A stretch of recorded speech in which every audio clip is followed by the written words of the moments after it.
Assalamualaikum warahmatullahi wabarakatuh. Kami dari kelompok 4. Hari ini kami akan melaksanakan praktikum IPA mengenai gerak lurus beraturan dan juga gerak lurus berubah beraturan. Mari kita saksikan. Gerak adalah perubahan posisi suatu benda dari satu titik ke titik lain terhadap suatu titik acuan. Gerak dapat diartikan sebagai perpindahan atau pergeseran posisi, baik itu perubahan kedudukan yang mendekati maupun menjauhi titik acuan. Gerak lurus beraturan GLB adalah gerak suatu benda pada lintasan lurus dengan kecepatan yang konstan. Artinya, benda tersebut menempuh jarak yang sama dalam selang waktu yang sama, sehingga percepatannya adalah 0, A sama dengan 0. Dari hasil percobaan menunjukkan hubungan antara jarak S dan waktu tempuh T pada suatu objek yang bergerak terlihat bahwa setiap kali jarak bertambah, waktu tempuh juga bertambah secara proporsional.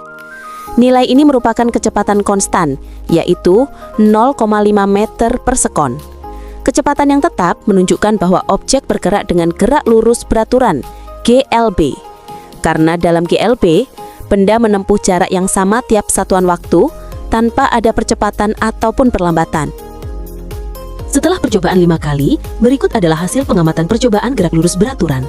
Dari percobaan ini, dapat disimpulkan bahwa objek bergerak dengan gerak lurus beraturan, GLB.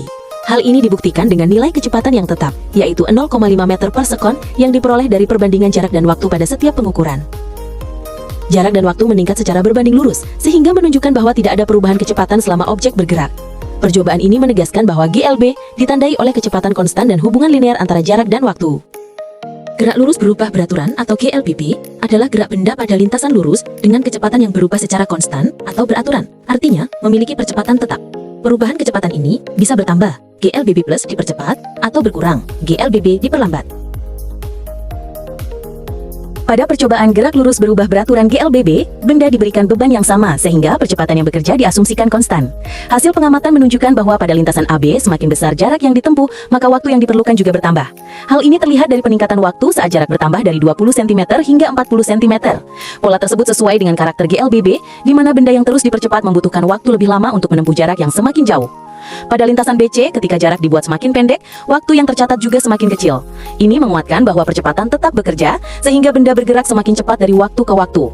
Adanya sedikit ketidakteraturan pada data kemungkinan berasal dari kesalahan pengukuran, seperti reaksi saat menekan stopwatch atau gesekan lintasan. Setelah uji coba 5 kali, berikut adalah hasil pengamatan percobaan gerak lurus berubah beraturan. Dari percobaan kali ini, dapat disimpulkan bahwa secara keseluruhan, data percobaan menunjukkan bahwa benda mengalami GLBB dengan percepatan konstan. Waktu tempuh meningkat ketika jarak bertambah dan menurun ketika jarak berkurang, sesuai teori GLBB. Meskipun ada sedikit penyimpangan pada beberapa data, hasil percobaan tetap mendukung bahwa gerak yang diamati merupakan gerak lurus berubah beraturan. Sekian video dari kelompok kami. Semoga bermanfaat untuk kita semua. Terima kasih sudah menonton. Wassalamualaikum warahmatullahi wabarakatuh.